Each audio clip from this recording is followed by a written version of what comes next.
Imagine que ahorró durante muchos años y que por fin tiene lo suficiente para montar una pequeña o modesta empresa. Pero antes de invertir cualquier peso, dos preguntas le quitan el sueño. ¿Y si la semana que abro me llega una llamada y por medio de esa llamada me empiezan a exigir una vacuna para dejarme trabajar? Y la segunda, ¿y si acaso el próximo gobierno decide que una parte cada vez mayor de lo que me gane de mis ganancias ya no es mía? El miedo a la bala y el miedo al decreto.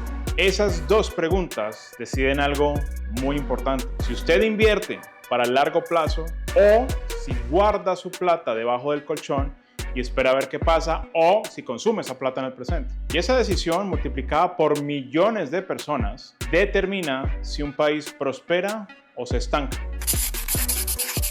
Hoy vamos a responder una sola pregunta con argumentos relativamente sencillos. De los candidatos que pueden llegar a gobernar a Colombia en las próximas elecciones, ¿quién protege realmente su capital? Antes de que comencemos a comparar, una aclaración. Yo voy a mirar esto con una vara muy específica. La vara es aquella de la libertad individual y de la propiedad privada. En el fondo es un solo principio. El principio de no agresión. Nadie, ni siquiera el Estado, debería iniciar la fuerza contra la persona o los bienes de otra persona. Esa es la regla con la que voy a medir. Y si soy riguroso con esa vara o con esa regla, me temo una mala noticia. Ninguno de los dos candidatos que tenemos en este momento a la presidencia es ideal. Ninguno propone un Estado que se vaya a limitar a proteger su vida, su libertad y su propiedad y nada más.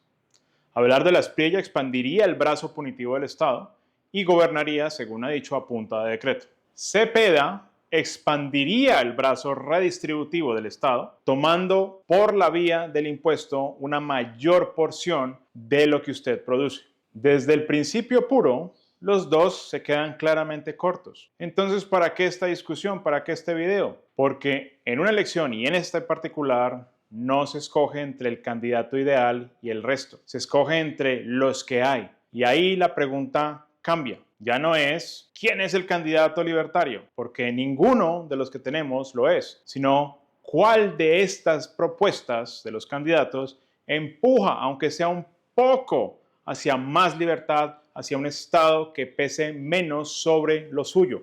Deja entonces de ser una discusión de principios y pasa a ser una de estrategia y de dirección. Veámoslo concretamente. Cuando Abelardo de la Espriella propone recortar el Estado hasta en un 40%, bajar impuestos, eliminar el 4 por mil y desregular, esas medidas apuntan a quitarle peso coercitivo al Estado sobre nuestros bolsillos. Empujan, al menos en el papel, hacia ese lado. En cambio, cuando Cepeda propone gravar las grandes fortunas, redistribuir de forma estructural y financiar una renta básica con más impuestos, pues esas medidas, por definición, agrandan la porción de lo suyo que otro decide por usted. Empujan hacia el otro lado, hacia el lado contrario. Ahora, ojo, porque esto no vuelve santo a uno y villano al otro. El propio de la Espriella, cuando promete gobernar por decreto o con varios decretos o endurecer sin límite el aparato penal, también podemos ver ahí una promesa de resta de libertad y de previsibilidad. Por eso lo dejo claro desde ya. Aquí claramente no estamos dándole a ninguno de ellos el carné o la corona de libertario.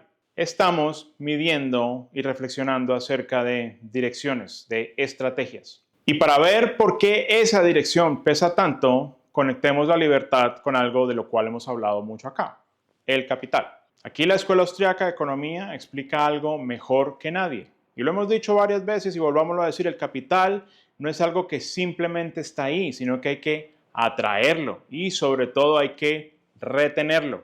¿Y qué lo retiene? Pues podemos hacer el resumen en dos cosas. Seguridad física, es decir, que nadie le quite por la fuerza lo que usted produce, y la seguridad jurídica, que las reglas del juego sean claras, que sean estables y que su propiedad no dependa del capricho de quien gobierne, sea quien sea.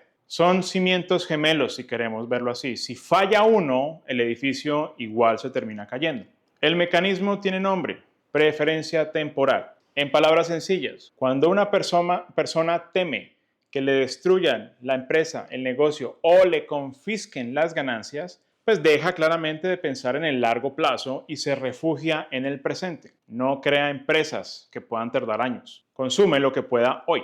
La inversión de largo plazo, aquella que crea empleo y riqueza, pues sencillamente se evapora. Miremos el caso argentino porque ahí hay una pista interesante. La crisis argentina fue sobre todo monetaria y sigue siéndolo.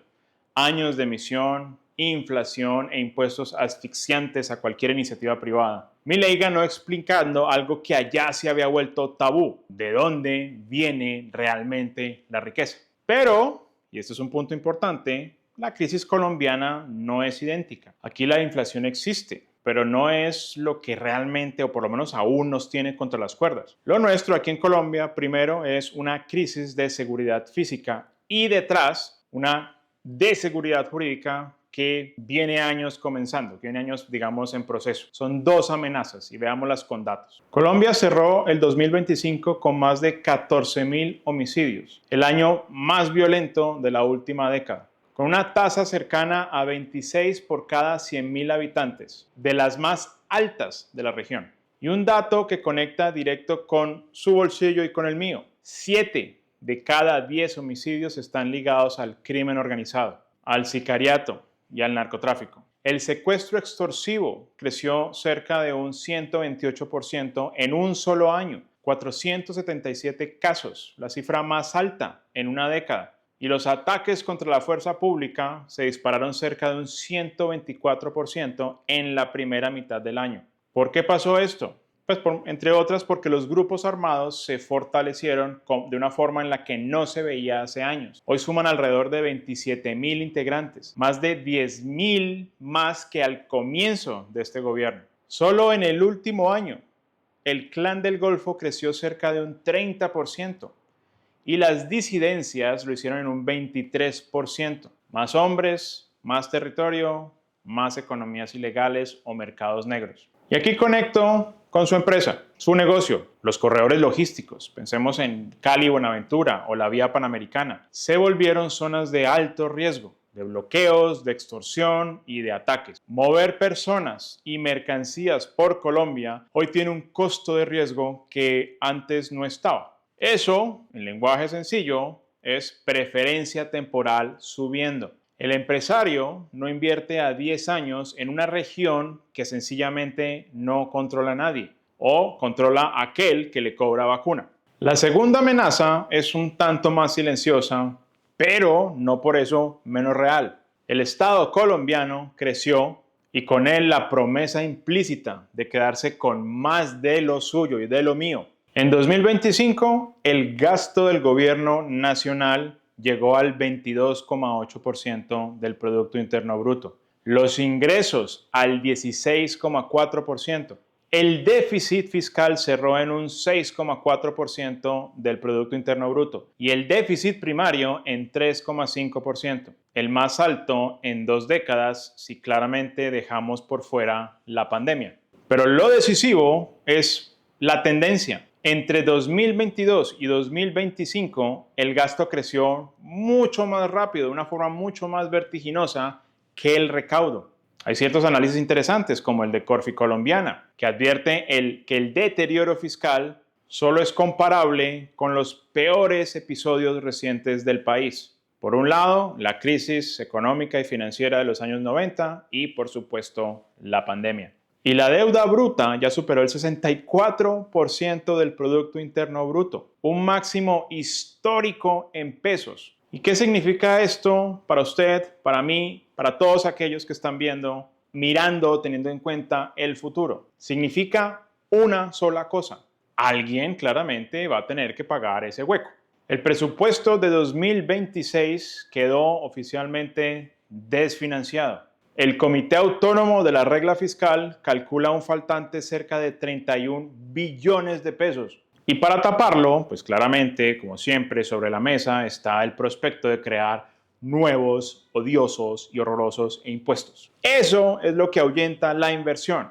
Más que la confiscación de hoy, lo que ahuyenta particularmente la inversión es la expectativa racional de mayor confiscación mañana, de que cualquier cosa que hagamos hoy está atado a un alto grado de probabilidad de confiscación, de expropiación en el futuro. Ya vimos la dirección económica de cada uno. Pongamos ahora el cuadro completo, seguridad incluida, por supuesto, uno al lado del otro. Y aquí hay dos matices, son dos caminos opuestos. Tomemos a Abelardo de la Espriella. Su programa, llamado Patria Milagro, se resume en 5 palabras suyas: familia, propiedad, trabajo, fe y seguridad. En seguridad física apuesta por la mano dura, nada de negociar con los criminales, suspender la JEP, la Jurisdicción Especial para la Paz, endurecer las penas y construir cárceles de máxima seguridad al estilo del mozuelo el mozalbete del Bukele en Salvador. En lo económico, se acerca un poco al molde de Milei, un ajuste fiscal de unos 70 billones de pesos, reducir el tamaño del Estado hasta en una cuarta parte, menos impuestos, desregulación, con la promesa de crecer al 7% anual. Veamos ahora al otro, a Iván Cepeda. Su programa es la continuidad y la aceleración del gobierno de Petro, el proyecto Gustavo Petro. En seguridad propone lo que llama seguridad humana. Esto es, según se le entiende, atacar las causas estructurales, según él: pobreza, desigualdad, exclusión, mantener la negociación con los grupos armados bajo el modelo de paz total y sustituir los cultivos de coca en vez de fumigarlos. En lo económico, el eje es la igualdad sustantiva, y no nos extraña en lo más mínimo esto. Redistribución estructural de la riqueza. Una justicia, si es que existe eso, fiscal, donde los que más tienen pagan más gravámenes a las grandes fortunas. Renta básica y ampliación de los programas sociales. Cepeda insiste en que su plan no es estatista y obviamente no le creemos nada, y que estimula el emprendimiento. Ahora bien, sigamos un poco, no dejemos este análisis acá. Démosle un poco de honestidad a esa discusión. Primero, la crítica a la redistribución tiene peso intelectual de verdad. Hay una tradición influyente del pensamiento económico liberal que lo resume de la siguiente manera: perseguir un resultado igualitario obliga al Estado a corregir sin parar lo que hace la gente. Y eso choca claramente con la idea de reglas iguales para todos. Y claramente hay una forma más sencilla de decirlo: la libertad desordena cualquier patrón. Si usted quiere mantener a todos iguales, tiene que intervenir constantemente a punta de la fuerza, a punta de mandatos coactivos. Por eso, desde este marco, la igualdad sustantiva amenaza la seguridad jurídica de sus ingresos y de los míos. Pero ya lo advertí al principio y lo sostengo acá: el mismo rasero va para el otro lado. La seguridad jurídica no es solo bajar impuestos, es que las reglas sean estables y de alguna forma en algún grado predecibles. Gobernar a punta de 90 decretos iniciales y rediseñar las instituciones a toda velocidad también de alguna forma introduce inseguridad jurídica, solo que del otro signo. Lo que protege su capital no es la ideología de las reglas, es que sean firmes y que dependan del humor, y que no dependan, del humor del que manda. Un dato algo incómodo para ambos. Varios análisis coinciden en que ni el uno ni el otro explican con suficiente detalle de dónde saldría la plata ni cómo se ejecutaría lo que prometen. Promesas grandes y que tienen, claramente podemos anticipar, letra menuda en blanco. Volvamos al inicio, sobre su capital, aquel que se sostiene sobre esos dos cimientos. Que no se lo quiten por la fuerza y que no se lo quiten por decreto. Aquello que dijimos, la bala y el decreto. Digámoslo claramente, ninguno de los dos candidatos es el ideal libertario y tampoco lo esperábamos, y así lo dijimos. Pero en términos de estrategia, de dirección, uno sí que promete aligerar el peso del Estado sobre lo que usted produce, mientras de alguna forma, es verdad, coquetea, digamos, con gobernar con muchos decretos. El otro propone expandir ese peso en nombre de esa obsesión de la igualdad sustantiva. No es una elección entre el bien y el mal, es una elección entre dos rumbos con algo de diferencia. Yo no voy a decir por quién votar. Le di la vara, le di el marco y le di los datos. La pregunta se la dejo a usted. ¿Qué es quien decide finalmente ese día en la elección? ¿Cuál de estos dos rumbos hace que usted mañana se atreva a invertir en el largo plazo en lugar de gastarse la plata o guardar su plata y esperar a ver qué diablos sucede. Muchísimas gracias por haber visto nuestro video. Agradecemos muchísimo el comentario que nos puedan hacer. En el pasado los hemos disfrutado muchísimo y los agradecemos mucho también. El like y la suscripción también nos sirven tremendamente. Y muchísimas gracias. Entonces nos vemos entonces en la próxima sesión.